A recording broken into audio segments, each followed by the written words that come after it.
Concile d'Enicée, révélation divine d'une réunion sacrée qui transforme l'histoire de l'Église dans la 3e année de Joachim, roi de Juda, un murmure de divinité se lève au sein de l'Empire romain, ébranlant les fondations mêmes de la foi chrétienne. Après des siècles d'oppression et de persécution, l'Église se trouve à un tournant, rassemblée à Nicée pour un concile historique. Les voix des évêques, comme autant d'échos des prophètes d'autrefois, portent à travers la pièce, mais une ombre de division plane sur leur assemblée. Athanase d'Alexandrie, vêtu de sa robe d'évêque, ressent ce poids spirituel sur ses épaules. Chaque battement de son cœur résonne avec l'ardeur de sa mission, défendre la vérité de la divinité du Christ. Alors que les discussions s'intensifient, le nom d'Arius surgit comme un orage menaçant. Le débat fait rage, le Fils est-il de même substance que le Père, ou est-il simplement un messager divin parmi les hommes? La salle tremble de tension, chaque évêque conscient que le sort de leur foi est en jeu. Athanase, son visage illuminé par la flamme de la conviction, se lève. Sa voix forte s'élève, transcendant les murmures des incertitudes et d'accusations. « Mes frères, déclare-t-il avec ferveur, si nous renions la divinité du Christ, alors notre espoir et notre salut sont ternis. Regardez les Écritures, est l'alpha et est l'oméga, le logo qui était avec Dieu et qui était Dieu. » Les paroles d'Athanase, comme des braises ardentes, sont prêtes à raviver la foi des doutes.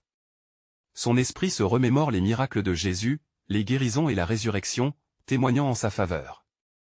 C'est à ce moment que la lumière de la foi éclaire l'esprit des évêques, unissant leur cœur dans une quête commune pour la vérité. Un évêque âgé, avec la sagesse des années gravée sur son visage, se lève alors et questionne Athanase. Il remet en cause son interprétation des Saintes Écritures, et les regards intrigants des autres évêques se posent sur Athanase. Sera-t-il capable de défendre son point de vue face à cette contestation? La peur de l'erreur et du schisme s'immisce dans l'assemblée, le parfum de l'incertitude virevoltant dans l'air. À l'image de la promesse faite à nos ancêtres, répond Athanase en toute confiance, Dieu ne confond jamais ceux qui se confient en lui. La vérité est comme un phare dans l'obscurité, une lumière profonde qui guide nos pas. Il se remémore les écrits de Paul, il ne peut y avoir qu'un seul corps et un seul esprit, comme vous avez été appelés à une seule espérance. Les évêques, touchés par ces vérités spirituelles, commencent à se rallier autour de lui. Avant de continuer avec ce récit biblique incroyable, je veux m'assurer que vous ne manquez aucune de ces histoires puissantes des Écritures. Cliquez sur l'icône de cloche et sélectionnez toutes les notifications. Ces narratives bibliques ont transformé d'innombrables vies à travers l'histoire. Si la parole de Dieu à travers cette histoire vous bénit, s'il vous plaît aimez et partagez avec quelqu'un qui a besoin d'entendre sur la fidélité de Dieu aujourd'hui. Dites-moi dans les commentaires, quelle histoire biblique a le plus impacté votre parcours de foi? Je suis toujours émerveillé de comment la parole de Dieu parle au cœur à travers les générations. Maintenant continuons avec ce que le Seigneur fit ensuite. Alors que Athanase prononce ces mots, un souffle sacré semble traverser la salle, remplissant le cœur des évêques d'une certitude nouvelle. Ils s'avancent, élevant leur voix dans une prière commune. Ensemble, ils établissent le credo de Nicée, le symbole de leur foi inébranlable. Nous croyons en un seul Dieu, le Père Tout-Puissant, Créateur du ciel et de la terre, et en un seul Seigneur Jésus-Christ, Fils unique de Dieu, de même substance que le Père. Leur proclamation résonne comme un chant céleste, perçant l'obscurité qui devait s'abattre sur l'Église. Mais alors, dans le silence qui suit, la question demeure, ces nouvelles révélations, forgées dans l'unité, seront-elles suffisantes pour guider le peuple de Dieu à travers les tumultes de l'avenir? Le mystère des desseins de Dieu reste en suspens, attendant d'être dévoilé au cœur de ceux qui cherchent la vérité. Alors que le credo de Nicée se posait comme une encre pour ceux qui cherchaient la vérité dans un océan de confusion, la tension continuait de vibrer dans la salle. Chaque évêque, un témoin du miracle de la foi, réfléchissait profondément aux implications de leur déclaration. L'ombre bienvenue de la paix semblait se mêler à la lutte spirituelle toujours présente, comme un frémissement dans l'air chargé de promesses. Athanase, conscient du climat incertain, leva les yeux vers le ciel. Dans ce moment de prière silencieuse, il implora le Saint-Esprit de lui donner sagesse et discernement pour affronter les défis à venir.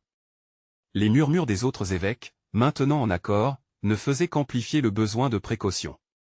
L'harmonie retrouvée leur donnait le courage d'affronter les forces qui demeuraient hostiles au message de l'Évangile. Tous pouvaient sentir une présence palpable, une inspiration divine qui les poussait à approfondir leur compréhension des Écritures. Nous devons confirmer notre foi en chaque mot, déclara Athanase avec une voix chargée d'autorité céleste. Pas seulement pour notre génération, mais pour tous ceux qui suivront, pour que la vérité soit préservée à travers le temps. Peu après, un chœur d'aménage résonna, blessant les âmes spirituellement affaiblies. La vraie lumière brille dans les ténèbres, murmura un jeune évêque. Son visage, marqué par l'angoisse passée, s'éclaira d'une détermination renouvelée. Nous avons reçu un trésor à garder. Que nos paroles et nos actions soient en accord avec la vérité de notre Seigneur. Alors que ces mots résonnaient, un homme au visage dur et à la voix tranchante se leva. C'était un dignitaire du courant arien, fervent dans sa conviction et ses mépris pour la nouvelle déclaration d'Athanase. Sa présence était-elle une tempête à l'horizon, prête à déchirer l'horizon de l'unité nouvellement formée. Ne vous laissez pas séduire par ces idées. Le Fils n'est qu'un d'entre nous, un créateur de miracles, mais il reste un messager. L'Assemblée, dans un murmure collectif, blêmit à ces paroles acérées. La peur du schisme planait à nouveau. Athanase, le cœur battant, ressentit alors la responsabilité de son appel. « Frères en Christ, commença-t-il, sa voix résonnant comme le tonnerre de la vérité, n'oublions jamais que notre fondement repose sur l'amour et la révélation du Père à travers le Fils. Si nous choisissons le déclin de la divinité du Christ, que restera-t-il de notre espérance? Quel chemin choisirons-nous pour notre Église, les nôtres et les générations futures? » Les visages se tournèrent vers Athanase, et, dans un instant d'inspiration, une lumière nouvelle scintilla dans leurs yeux. Le Saint-Esprit semblait inonder la salle dès un frisson des unités renouvelées, lentement mais sûrement tissant les cœurs ensemble. Ainsi, la discussion pivota à nouveau autour de la lumière divine qui éclairait leur vision. Mais alors que les hommes prenaient position pour la vérité, un bruit sourd retentit à l'extérieur, brisant le moment statique. Les portes du concile s'ébranlèrent, et dans un éclat de lumière, s'avança un groupe menaçant, défiant le sommet de la foi avec des cris d'accusation. L'ombre de la persécution émergeait à nouveau, broyant l'harmonie établie en un instant. Les évêques se regardaient, la terreur dans les yeux. Athanase, pourtant, sentit une force nouvelle s'élever en lui. « Que ferons-nous face à cette adversité ?» demanda-t-il avec une voix forte. « Nous avons un choix, céder à la peur ou sceller notre foi avec la bravoure et l'allégeance à notre Seigneur. » Dans la profondeur de la tempête qui approchait, un murmure ancien refit surface dans l'assemblée, écho d'un passage de l'Écriture, « Car je sais les pensées que j'ai pour vous, dit l'Éternel, des pensées de paix et non de malheur, pour vous donner un avenir et de l'espérance. » Et dans ce moment de crucible, la vérité sur le dessein souverain de Dieu grandissait dans leur cœur, illuminant les ombres du doute. Ainsi, tous comprirent que Dieu n'était pas absent, mais présent, tissant son plan au milieu du chaos. Ces hommes allaient devoir lutter, mais ils n'étaient pas seuls. Comme un cri résonné de courage s'éleva, une question se formait dans l'atmosphère, attendue mais puissante, qu'arriverait-il une fois que le plan de Dieu serait pleinement révélé? Alors que la tempête de dissentiments menaçait d'éclater autour d'eux, les évêques se rassemblèrent, leur cœur battant à l'unisson de leur foi. Athanase, fort de la détermination collective qui émanait de la salle, prit à nouveau la parole, une conviction ardente dans ses mots. « Frères, voyez. Nous sommes appelés à être des phares dans cette obscurité grandissante. Chaque moment que nous passons dans la prière nous rapproche de l'Esprit qui nous guide. » Les murmures de l'assemblée se turent alors que chacun se concentrait sur les paroles d'Athanase. Que signifierait défendre la vérité de la divinité du Christ, et à quel prix? Un frisson d'anticipation s'empara des cœurs, car au-delà des doutes, ils savaient que leur mission était d'une importance éternelle. Au même moment, les portes grincèrent à nouveau. Les manifestants, au-delà du seuil, clamaient avec une ferveur qui glaçait le sang. Leurs cris de désapprobation résonnaient comme une prophétie de conflit imminent. Hérésie. Sacrilège, criaient-ils, exprimant leur rage face à l'affirmation d'Athanase et des siens. Les yeux des évêques se rivèrent sur la porte, comme si elle pouvait s'ouvrir sur une obscurité qui engloutirait leur toute nouvelle lumière de vérité. Athanase leva les mains, cherchant à apaiser les craintes. « C'est dans ces épreuves que notre foi brillera le plus, déclara-t-il. Nous ne sommes pas seuls. Dieu lui-même est notre défenseur. » À cet instant, une vision s'imposa à lui, profonde et poignante. Il se souvenait de Daniel dans la fosse aux lions, de son épineux défi face à une adversité similaire, mais aussi de la délivrance divine. N'est-ce pas écrit que lorsque nous passons par les eaux, il sera avec nous, et dans les fleuves, ils ne nous submergeront pas? La promesse de l'Éternel résonnait dans son cœur, alimentant sa force intérieure. Les autres évêques, se rassemblant autour d'Athanase, convinrent ensemble d'unir leurs voix pour faire face à la tempête. Alors que les cris extérieurs se faisaient plus urgents, ils s'élevèrent dans la prière, unis dans une supplication fervente. « Seigneur, donne-nous le courage et la sagesse nécessaires pour porter ta lumière dans ces ténèbres. Fortifie notre cœur, et fais-nous force pour ceux qui nous entourent. Soudain, au milieu de cette prière collective, le Saint-Esprit se manifesta d'une manière inédite. Un calme inexplicable descendit sur l'assemblée. Les chants de peur qui émanaient de l'extérieur se transformèrent en un lointain écho, tandis que la certitude de la présence divine inondait l'esprit des évêques. C'était un moment d'une unité transcendantale, un mélange d'empathie, de foi et de détermination. « Regardez autour de vous, dit Athanase, nous sommes plus que ces murs. Nous sommes membres du corps du Christ. Dans chaque génération, Dieu a suscité des hommes et des femmes qui ont mis leur foi en action, défiant les tempêtes pour témoigner de la vérité. Ce que nous proclamons ici et maintenant aurait un impact non seulement sur notre époque, mais sur les âges suivants. » Chacun des évêques, empli d'une énergie renouvelée, prit conscience de leur héritage et leurs responsabilités. Dans la symphonie de leurs esprits, ils réalisèrent que leur lutte n'était pas vaine. Des promesses anciennes, des prophéties de messagers comme Ésaïe ou Jérémie, résonnaient à travers les âges, et tous tes fils seront enseignés par l'Éternel, et la paix de tes fils sera grande. Alors que l'assemblée se levait à l'unisson, Athanase sentit une vague d'espoir balayer la pièce. La foire aux questions devenant chaque jour de plus en plus pressante, une nouvelle vérité en émergeait, et chacun pouvait ressentir l'impulsion de l'esprit. Les voix de la persécution étaient loin d'être éteintes, mais la puissance des promesses divines s'emplissait leur cœur d'une certitude inébranlable. Alors que la lumière de la foi brillait de plus en plus intensément, Athanase termina sa déclaration avec assurance, car cette alliance est la nôtre, une alliance éternelle, scellée dans le sang du Christ. Quoi qu'il advienne, nous marcherons ensemble, assurés de la victoire qui est à venir. Dans ce moment de clarté, une question résonna et resta suspendue dans l'air lourd: comment le Dieu de l'univers va-t-il révéler son dessein au milieu de cette confrontation, et quelle lumière en émergera-t-il pour les générations à venir? Les murmures de l'assemblée avaient à peine cessé que l'atmosphère se chargea d'une intensité palpable. Athanase sentit une pression irrésistible à se lever. Frères et sœurs en Christ, commença-t-il, sa voix résonnant comme une trompette, notre lutte n'est pas que pour la vérité. C'est un combat qui transcende notre époque, un affrontement entre la lumière et l'obscurité. Dans la pénombre de la salle, où la flamme des torches dansait comme des étoiles, les évêques fixaient Athanase, captivés par cette déclaration. Ils savaient qu'il était temps de clarifier leur position, de définir les contours de leur foi face à l'imminente tempête. Nous devons nous rappeler que nos ancêtres ont combattu cette même bataille, continua-t-il, évoquant les martyrs qui avaient précédé leur pas. Ils ont versé leur sang pour la vérité du Christ. N'oublions jamais qu'il est le chemin, la vérité et la vie. À l'extérieur, les cris des manifestants résonnaient comme une tempête: apostat, séducteur, criait la foule. Mais à l'intérieur, un murmure de prière s'élevait, établissant un contraste surnaturel. Les évêques, unis dans leur foi, s'élevaient les uns après les autres pour témoigner de leur engagement. Je crois en la divinité du Fils, déclara irrévocablement Éléphantius, alors que le flot de soumission montait en lui. Soudain, le Saint-Esprit, tel un souffle puissant, traversa la pièce. Un frisson d'espoir étreignit les cœurs, et une voix claire, semblable à un murmure divin, résonna dans l'esprit d'Athanase. Ne crains pas, car je suis avec toi. Ces paroles, semblables à une promesse ancienne, éveillèrent en lui une assurance renouvelée. Frère, poursuivit Athanase, dans l'Écriture, il est écrit: si Dieu est pour nous, qui sera contre nous? Romains 8h31. Les évêques s'échangèrent des regards remplis de détermination. Ils comprenaient que l'inévitabilité de cet affrontement était un plan véritablement divin, éprouvant leur foi et cimentant leur unité. Et l'assemblée devint un cri puissant de louange, et les chants de prière s'érigèrent contre les cris de révolte. Les murs résonnaient de la magnificence de Dieu, alors qu'une vision se forma dans l'esprit d'Athanase. Il évoqua l'image du cannelle ardente qui ne se consumait pas, rappelant à tous la puissance de Dieu même dans des situations périlleuses. En ce moment lumineux, Athanase se remémora quelque chose de crucial.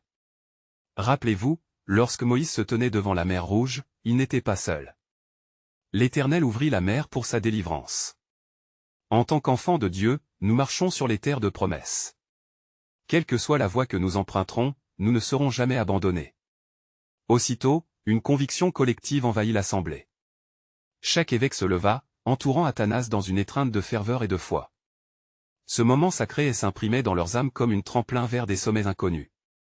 Et tous les peuples verront la gloire de Dieu, murmura l'un d'eux. Alors que la prière continuait d'intensifier, un silence intrigant s'installa à l'extérieur, coupant le souffle à la foule agitée.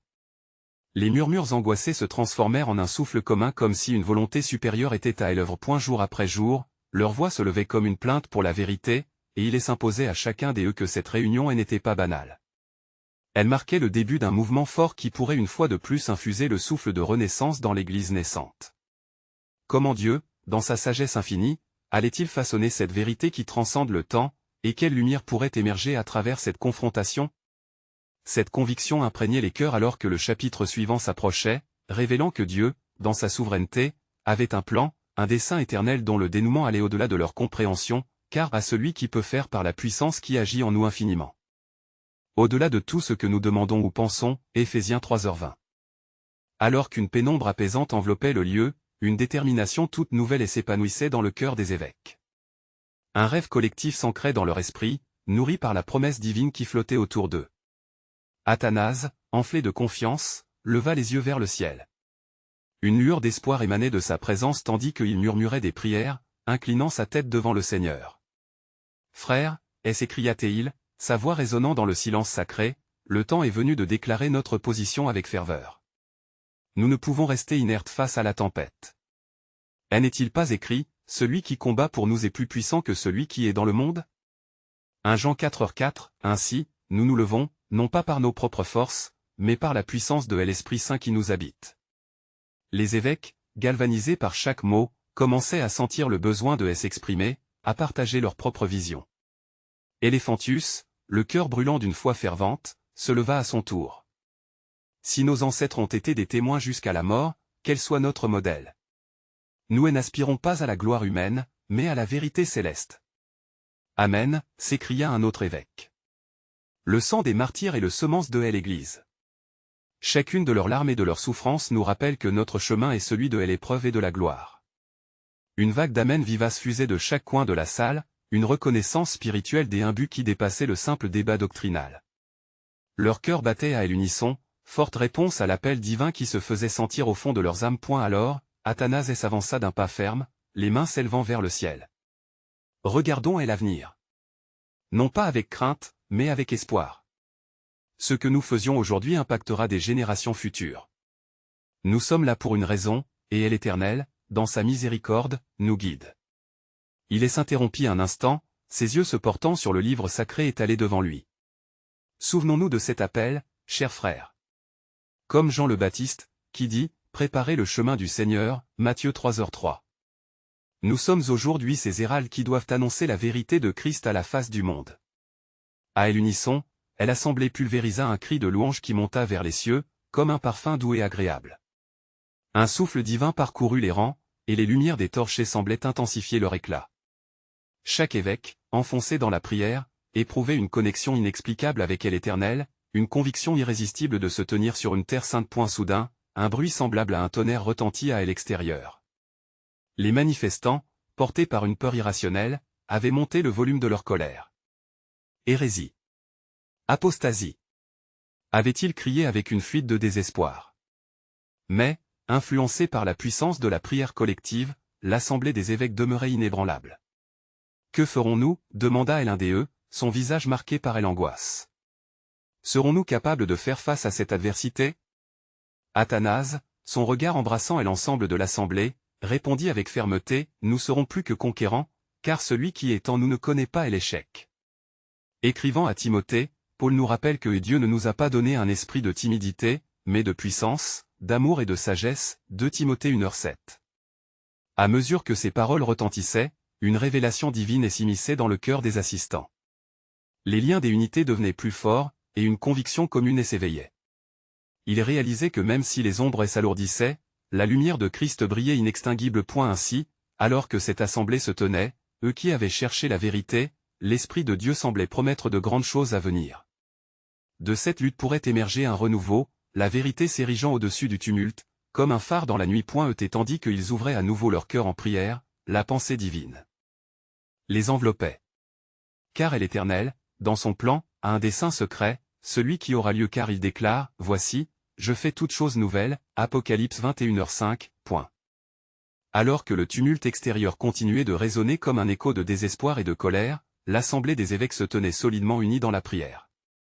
Chaque visage était marqué par une tension palpable, mais aussi par la ferveur de l'Esprit Saint agissant parmi eux. Athanase, sentant la présence divine, leva de nouveau les mains, et une paix indescriptible descendit sur la salle.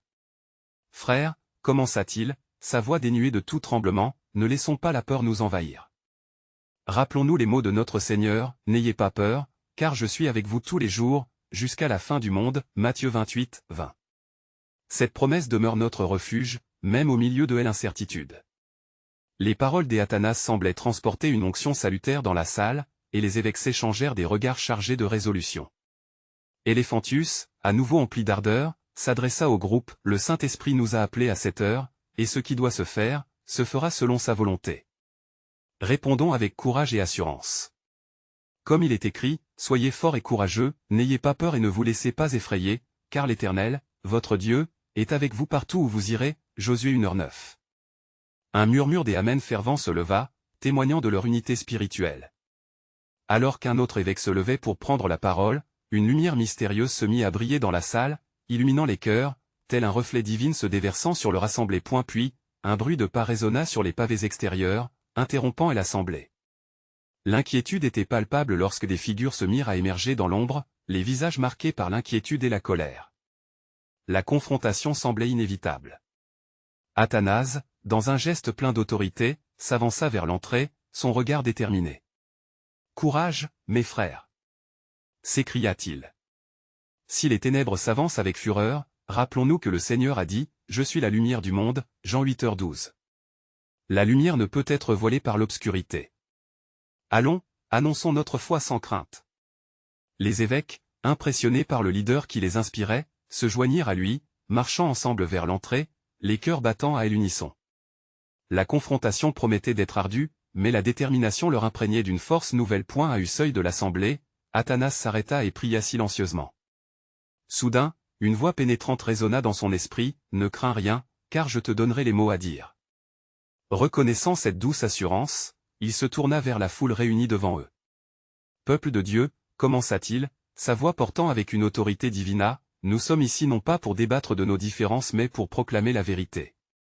Nous ne recherchons ni confrontation ni division, mais la lumière de la vérité, celle qui éclaire le chemin, car la vérité vous rendra libre. Jean 8h32. À ces mots, une onde d'hésitation passa parmi les manifestants. Avec la puissance des Écritures résonnant dans l'air, un murmure de réflexion se répandit à travers leurs rangs. Athanas poursuivit, « Vos cris résonnent de désespoir, mais l'évangile que nous partageons apporte l'espoir, la réconciliation et la vie éternelle. Soyons des bâtisseurs de ponts et non de murs. » Un silence s'installa, lourd d'attente. L'Esprit Saint, comme un souffle de vent, traversa l'assemblée, apportant avec lui un sentiment de possibilité. Les cœurs étaient ouverts, et les doutes balayés par la foi. Dans cette atmosphère de tension divine se révélait la promesse scripturaire, « Et il arrivera dans les derniers jours, dit Dieu, que je répandrai de mon esprit sur toute chair, vos fils et vos filles prophétiseront. » Acte 2h17. L'appel à la rédemption semblait imminent, et la lumière se frayait un chemin à travers les ombres. Ainsi, dans ce moment de fragilité, la promesse de Dieu se tenait à l'horizon, prête à se manifester, avec l'humanité dans l'attente de sa gloire. Alors qu'un silence chargé de tension régnait sur la place, une atmosphère palpable d'attente enveloppait l'assemblée.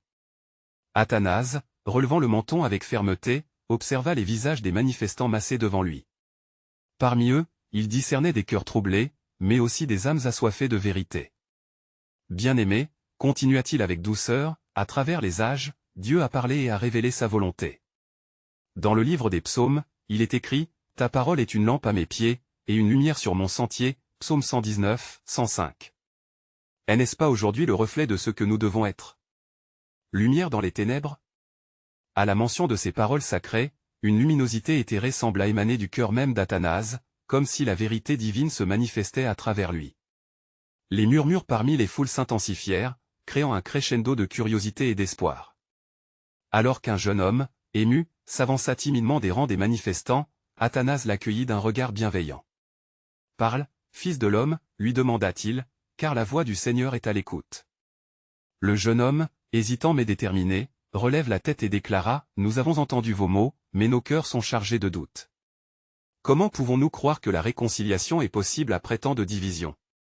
Athanase, comprenant la profondeur de son questionnement, se souvint des paroles de Jésus, « La paix, je vous laisse, ma paix, je vous donne. Je ne vous donne pas comme le monde donne. » Jean 14h27. La paix du Christ n'est pas celle que le monde offre, cher jeune homme. Elle transcende la compréhension humaine. C'est une paix qui nous appelle à nous unir, non à nous diviser. Les visages autour de lui témoignaient de l'impact de ses paroles. L'assemblée, jadis désunie dans ses frayeurs, commençait à se ressouder dans l'espoir. Il poursuivit avec une ferveur renouvelée, « Nous avons été appelés non seulement à croire, mais à agir en tant qu'un seul corps. » Comme il est écrit, « Car même si nous sommes beaucoup, nous formons un seul corps dans le Christ, et nous sommes tous membres les uns des autres. » Romains 12h5. C'est cela qui nous fortifie et nous unit. Au sein de la foule, des cris de Amen et de gloire à Dieu résonnèrent alors que le Saint-Esprit agit puissamment, insufflant un souffle de vie dans les cœurs fatigués. Les tensions semblaient se dissiper comme la brume se dissipe devant l'éclat du soleil. Mais alors que l'assemblée trouva une certaine unité, une ombre menaçante traversa l'entrée, un homme aux traits durs, habillé de noir, portant l'autorité des puissants. Sa voix, comme une tempête, tonna, « Quelle est cette folie? Oserez-vous défier l'ordre établi ?» La détermination d'Athanase ne vacilla guère. Nous n'affrontons pas l'homme, mais l'obscurité qui tente de nous diviser. Rappelons-nous, la lumière brille dans les ténèbres, et les ténèbres ne l'ont point reçue. Jean 1h5. Sa déclaration émanait d'une confiance inébranlable, car il savait que le combat spirituel qui se jouait ne se déroulait pas uniquement sur cette place, mais dans le ciel même. Les murmures de la foule se turent alors que l'homme en noir fixa Athanase. Dans la tension du moment, une évidence surgit pour l'assemblée, la bataille qu'il livrait n'était pas seulement contre la peur ou l'opposition, mais bien contre les forces spirituelles qui cherchaient la division. Soudainement, le ciel sembla ouvrir ses portes, et une voix douce mais puissante chanta parmi eux, « Quand viendra ce temps, les cieux seront perturbés, votre voix, ma voix, nous prions ensemble, et je répandrai mes bénédictions. » Les évêques, bercés par cette déclaration céleste, comprirent que le plan de Dieu s'élaborait avec une précision ultime. Au seuil d'une transformation divine, une nouvelle révélation se préparait à se déployer dans le tourbillon de ce moment sacré. « Peuple de Dieu, préparez vos cœurs, » conclut Athanase, « car ce jour n'est que le préambulo. Merveille que le Très-Haut s'apprête à manifester parmi nous, comme promis dans son livre, « Je vous donnerai un cœur nouveau, et je mettrai en vous un esprit nouveau. » Ézéchiel 36, 26. Alors qu'ils percevaient les promesses de Dieu, l'assemblée fut emplie d'un nouvel élan d'espérance, chacun se tenant prêt à embrasser le mystère divin qui s'épanouissait devant eux, rempli de l'écho de ces paroles, « Ce que vous ne savez pas encore sur le plan de Dieu est sur le point d'être révélé. » Alors que l'ombre menaçante de l'homme en noir continuait de planer sur l'assemblée, une tension palpable se fit sentir dans l'air. Athanase, fort de la présence divine qui semblait flotter autour de lui, se tourna vers l'homme avec une assurance que seul le Saint-Esprit pouvait fournir. « Ne crains pas, peuple de Dieu, déclara-t-il d'une voix forte, car si Dieu est pour nous, qui sera contre nous ?» Romains 8h31. Nous ne sommes pas des laissés pour compte, mais des héritiers de la promesse. L'obscurité ne peut prévaloir lorsqu'elle est confrontée à la lumière. Les murmures de la foule se transformèrent en chants de louange, alors que leur foi se solidifiait face à l'opposition. L'homme en noir, déstabilisé, s'approcha d'Athanase, son regard chargé de défis. « Crois-tu vraiment que toutes vos belles paroles peuvent changer le cours de l'histoire? Ce monde est régi par des puissances, et vous n'êtes que des rêveurs. » « Prends garde, » répliqua Athanase. « Rien n'est impossible à Dieu. Comme il est écrit, « Voici, je fais toutes choses nouvelles. » Apocalypse 21h5. Les promesses de notre Dieu ne peuvent être anéanties par la frayeur ni par la tyrannie. Aujourd'hui, une nouvelle ère commence, une ère de réconciliation et d'amour. À ces mots, une lumière éclatante s'éleva de l'assemblée, offrant une vision céleste à ceux qui avaient leurs cœurs ouverts. Des manifestations divines se produisirent sous leurs yeux émerveillés, des visions de guérison, de pardon et de restauration commencèrent à se manifester. Des larmes de joie coulaient parmi les membres de l'assemblée, et plusieurs se laissèrent tomber à genoux, rendant grâce à Dieu. L'homme en noir, maintenant au seuil de la panique, chercha à fuir, mais Athanase, dans sa compassion, s'adressa à lui. « Tu sais, toi qui es enchaîné par la peur, que la véritable liberté se trouve dans le lâcher-prise. Dieu n'a pas appelé son peuple à vivre dans la division, mais à embrasser l'unité. Venez, ferons de même, ma voix et la vôtre, et briserons les chaînes. » Les paroles d'Athanase, chargées de vérité et d'autorité, atteignirent l'homme comme une flèche spirituelle. Une lutte interne se dessina sur son visage, résonnant avec les vérités éternelles qu'il avait ignorées. L'assemblée, remplie de miséricorde et de compassion, se mit à prier ensemble pour celui qui était perdu, demandant au Seigneur d'intercéder à travers leur foi. Puis, tout à coup, un tremblement secoua le sol. Les cieux s'ouvraient encore plus largement, et une douce voix s'éleva à nouveau, « Mes enfants, n'ayez pas peur, car je suis avec vous, rien ne peut vous séparer de mon amour. » Romains 8, 38-39. Ce que vous vivez maintenant n'est que le début de la révélation de ma gloire parmi vous. Athanase, voyant les cœurs s'ouvrir et les yeux se tourner vers le ciel, s'écria avec ferveur, « Ce qui se passe ici aujourd'hui est une promesse. Unissons-nous dans l'adoration, car comme il est écrit, car où 2 ou 3 sont assemblés en mon nom, je suis là au milieu d'eux. » Matthieu 18h20. Que chaque voix, chaque prière, soit un cri collectif pour la souveraineté de notre Dieu. Dans ce moment sacré, la compréhension de ce que Dieu prévoyait pour son peuple ne faisait que commencer à prendre forme. L'ambiance battait en rythme avec les battements du cœur de Dieu, qui palpitait de promesses anciennes, de révélations nouvelles, et des miracles en attente de se déployer. Et la foule, captivée par cette douce présence, se tenait prête à recevoir la prochaine étape de la promesse divine. « Ce qui est à venir est plus grand que tout ce que vous pouvez imaginer, » murmura Athanase, tandis que son esprit s'élevait vers les hauteurs. La véritable révélation de Dieu, il le savait, ne tarderait guère à se manifester et un nouvel appel résonna dans son cœur, « Préparez vos âmes, car l'ampleur du plan de Dieu est sur le point de se déverser sur nous d'une manière indescriptible. » Alors que les chants de louange s'élevaient vers les cieux, l'atmosphère était chargée d'une attente électrisante. La lumière divine, qui avait illuminé l'assemblée, semblait maintenant danser autour d'eux, tissant un environnement de paix et d'espoir. Mais, au milieu de cette communion, une nouvelle menace se profilait à l'horizon. L'homme en noir, troublé et tourmenté par les vérités qu'il avait affrontées, recula lentement. Ses yeux sombres scrutaient l'assemblée, puis se posèrent de nouveau sur Athanase, dont le calme et la sérénité contrastaient avec son propre désarroi. « Tu ne comprends pas, » cracha-t-il, « la guerre qui se déroule au-delà des murs de cette assemblée. Je suis ici pour rappeler aux hommes qu'ils ne peuvent échapper au contrôle des ténèbres. »« Écoute bien, homme de peur, » répondit Athanase avec une force renouvelée. « La lumière que tu vois ici brille parce que le Christ, notre lumière, a vaincu les ténèbres une bonne fois pour toutes. Car tu es un peuple saint, un peuple acquis par Dieu. » Deutéronome 7h6. Ta peur est le reflet de ta séparation de la vérité divine. À ces mots, le ciel sembla vibrer, comme si le firmament lui-même réagissait à la puissance des paroles d'Athanase. Les membres de l'assemblée, encouragés et remplis de foi, s'étaient joints à lui dans une exhortation fervente, leur voix s'élevant en un cri collectif, « Nous sommes unis dans le Christ. » Au moment où le dernier écho de leur chant retentit, la terre trembla à nouveau, mais cette fois non pas comme un avertissement, mais comme une déclaration de pouvoir. En un instant, des éclats d'une lumière éclatante jaillirent des cieux, illuminant chaque visage, chaque cœur présent. « Je suis le commencement et la fin », annonça une voix douce et puissante, comme un murmure de la mer. « Aucun pouvoir sur cette terre ou dans les cieux ne peut se soustraire à ma souveraineté. Je fais toutes choses nouvelles. Dans cette assemblée, j'écris un nouveau chapitre pour mon peuple. » Les gens tombèrent à genoux, leurs visages se penchant en adoration devant la majesté de la présence divine. L'homme en noir, pétrifié, força ses yeux à voir la réalité qu'il avait rejetée. La lumière enveloppait Athanase, lui donnant une aura sacrée, et une chaleur réconfortante commença à percer les ténèbres de son cœur. « Il n'y a pas de retour en arrière, » murmura-t-il, une lueur de compréhension dans les yeux. « Même moi, je peux trouver le chemin de la rédemption. » De jour en jour, la promesse et la vérité du Dieu vivant traversaient les failles sombres de son âme. Alors que Athanase voyait cette lutte intérieure, il s'approcha et tendit sa main vers l'homme. « C'est ici que commence ta nouvelle vie. C'est béni celui qui confie en l'Éternel, l'Éternel sera sa confiance. » Psaume 40, 4. Laisse les chaînes qui te retiennent derrière toi. L'assemblée, unie dans l'adoration et la prière fervente, implora le Saint-Esprit de toucher ce cœur égaré.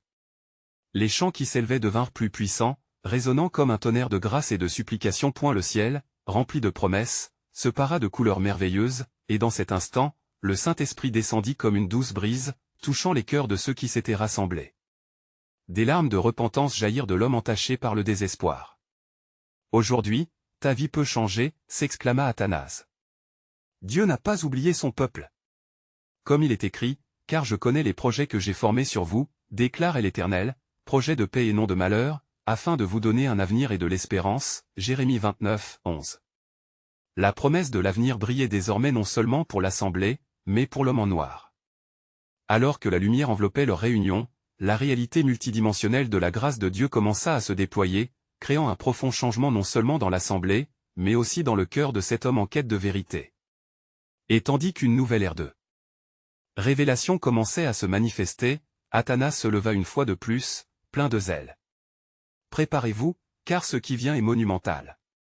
Créez des espaces dans votre cœur, car le souffle de Dieu est sur le point de déplacer des montagnes et de révéler des vérités que vous n'avez jamais osé imaginer. Pour le peuple, l'avenir était en train de se dévoiler où la paix et l'amour du Christ régneraient. L'histoire de l'Église prenait forme sous l'œil vigilant de celui qui tient les clés du ciel et de la terre, et dans chaque âme, une nouvelle histoire était sur le point de commencer. À mesure que la lumière de la vérité se répandait dans l'assemblée, une joie s'empara des cœurs. Les murmures privés et les débats conflictuels semblaient s'évanouir, remplacés par un désir ardent d'unité, de foi et de courage. Athanase, fortifié par la vision qu'il avait reçue, savait que leur mission ne faisait que commencer, et que la promesse divine de réconciliation et de vérité devait être proclamée avec audace. En voyant l'homme en noir, dont l'expression reflétait maintenant un mélange de soumission et d'émerveillement, Athanase prit courage et s'approcha à nouveau de lui. « L'homme de peur, dit-il avec douceur, ce que tu cherches est déjà devant toi. Le Seigneur nous appelle à une vie de plénitude, non pas de division. » Les autres évêques, touchés par la transformation progressive de l'homme, se rapprochèrent, formant un cercle autour de lui, le couvrant de leur prière et de leur soutien. « Toute âme est précieuse aux yeux de Dieu, » continua Athanase. « Quand nous nous unissons pour lui, nos combats personnels deviennent les combats glorieux de l'Église. Sa lumière scintille dans notre obscurité, et ensemble, nous témoignons de sa puissance. » La profondeur de ces paroles résonna dans l'esprit de l'Assemblée, chaque membre prenant pleinement conscience que leur engagement serait examiné par les fleuves du monde extérieur. Dehors, la tempête continuait de rugir, mais à l'intérieur, une douce sérénité pacifiait l'atmosphère. Athanase, son cœur lourd de responsabilité, s'adressa à tous. « Frères et sœurs, nous devons aller au-delà de nos peurs, au-delà des rumeurs de discorde. Le temps est venu de nous lever et de proclamer qui nous sommes vraiment. Comme il est écrit, vous êtes le sel de la terre. Mais si le sel perd sa saveur, avec quoi sera-t-il salé? Matthieu 5h13. Nous ne pouvons pas nous permettre de laisser la vérité s'éteindre. L'Assemblée, éveillée par ces mots, prit son élan. Les évêques se levèrent, échangeant des regards déterminés, une vague d'encouragement et de conviction se frayant un chemin dans leur cœur. Éléphantus, des un pas ferme, ajouta, et en tant que sel, nous devons également être la lumière qui éclaire les ténèbres. Car une ville située sur une montagne ne peut être cachée, Matthieu 5h14. N'ayons pas peur d'annoncer la vérité. Athanase acquiesça avec gratitude, reconnaissant la belle harmonie qui avait émergé au milieu des défis. Ensemble, nous avons le potentiel de transformer le paysage spirituel autour de nous, proclama-t-il. Nous sommes les témoins vivants de la grâce qui transforme. Alors que ces mots résonnaient, une transparence nouvelle s'épanouissait, émanant de chacun présent. Il était temps de passer à l'action. Nous n'allons pas quitter cet endroit sans faire entendre notre voix. Athanase leva les yeux, sentant l'adrénaline de la mission enflammer son âme. Nous allons aller vers ceux qui nous défièrent, annoncer avec amour un message de réconciliation et de lumière. La salle, autrefois oppressée par la tension, s'emplissait maintenant d'une chaleur palpable. Les chants de louange s'élevaient plus haut, unis dans la communion de l'esprit. Les évêques, fortifiés par leur foi commune, prirent la décision collective de sortir et de porter leur message de paix au monde extérieur. Alors qu'ils s'approchaient des portes de leur assemblée, un frisson parcourut l'assemblée. C'était comme si les cieux eux-mêmes attendaient leur proclamation. Athanase, penchant légèrement la tête en prière, chercha une ultime direction divine. Il s'écria alors, « Voici, nous ne sommes pas seuls. Dans tous nos mouvements, nous sommes guidés par celui qui est notre force, car comme il est écrit, je puis tout par celui qui me fortifie, Philippiens 4h13. » Les portes s'ouvrirent lentement, et l'assemblée se dirigea vers la lumière, le cœur empli de courage. À l'extérieur, face au tumulte de la foule, Athanase prit une profonde inspiration. « Peuple de Dieu !» s'écria-t-il. « Nous ne venons pas en force, mais avec un message d'amour nous amenons la lumière au cœur de l'obscurité. » Leurs voix s'élevèrent en une harmonie puissante, et la confrontation avec les forces de la peur, de la division, et de la désespoir ne semblait plus insurmontable. Ce moment de révélation divine marquerait une étape importante de leur cheminement, un début, et non une fin. La lumière de Dieu était sur le point de briller, dévoilant des vérités sur le plan souverain que peu avaient encore envisagé. Alors que l'assemblée avançait, une question résonnait dans l'esprit d'Athanase, mais aussi dans le cœur de chacun: quelle bénédiction le Seigneur réserve-t-il dans cette nouvelle étape, et comment son dessein serait-il magnifié au travers de leur présence?